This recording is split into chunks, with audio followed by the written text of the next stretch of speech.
नमस्कार दोस्तों, मैं सुनील मिश्रा वैचारिकी फाउंडेशन के जेके प्लेटफॉर्म पर आपका स्वागत करता हूं। और आज हम बात करने वाले हैं असंगठित क्षेत्र एवं बेरोजगारी दर।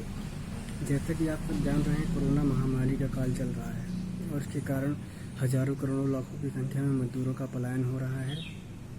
और कोरोना की पहली लहर में भी यह पलायन जारी था और दूसरी लहर में भी यह पलायन जारी है।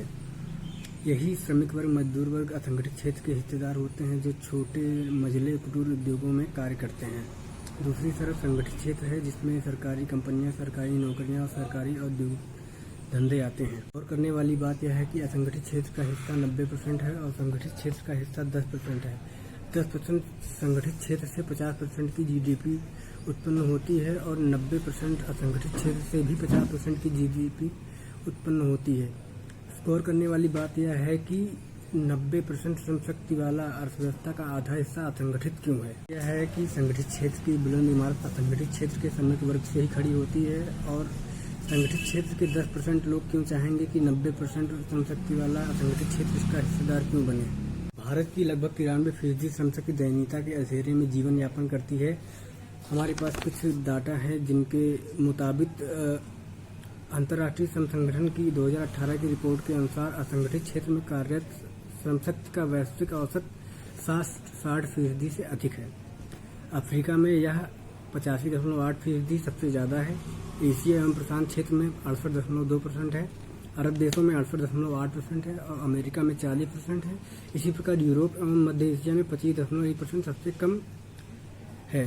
श्रम संगठन 2018 की रिपोर्ट कहती है कि विश्व के 93% असंगठित रोजगार विकासशील देशों से निकलते हैं। ऐसा नहीं है कि विश्व की सरकारों या मौजूदा अपने देश की सरकार द्वारा असंगठित क्षेत्र के लिए कोई कार्य नहीं किया जा रहा है या उनके मुद्दों पर बात नहीं हो रही। सरकार द्वारा कोई कानून या नियम नहीं बनाए जा रहे हैं, परंतु यह जो कानून और नियम बनाए जा रहे हैं यह केवल नाम मात्र के ही रह गए हैं। इसकी मौजूदा सरकार ने अनौपचारिक अर्थव्यवस्था को औपचारिक बनाने के लिए 2 महत्वपूर्ण कदम उठाए। पहला नोटबंदी, दूसरा GST।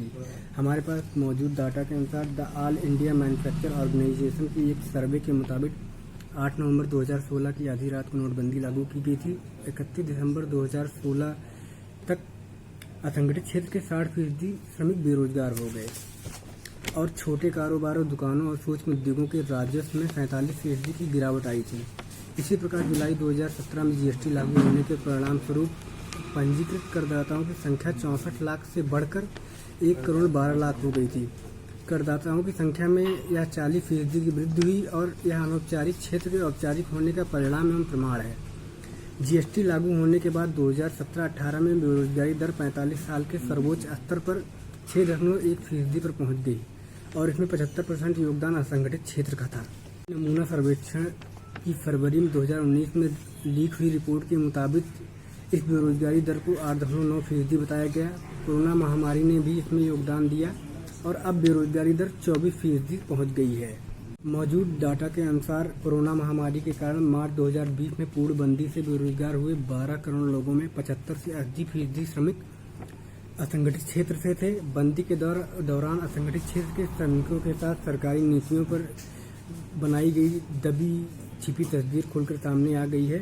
Centre for monitoring Indian economy के अनुसार अलग अलग राज्यों में लागू सख्त पाबंदियों के कारण अप्रैल 2021 में 75 लाख लोग बेरोजगार हो गए हैं। इनमें 3/4 हिस्सा असंगठित क्षेत्र का ही है।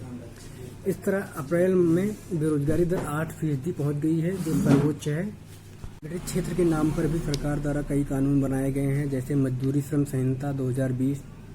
इसके अलावा व्यावसायिक सुरक्षा एवं स्वास्थ्य एवं कामकाजी संहिता, सामाजिक सुरक्षा संहिता और औद्योगिक संबंध संहिता सितंबर 2020 में बनाई गई हैं और यह अप्रैल 2021 से लागू हो गई है। गौर करने वाली बात यह है, सामाजिक सुरक्षा संहिता जो सरकार द्वारा कानून बनाया गया है, इसके लिए 2021 में कोई बजट नहीं है।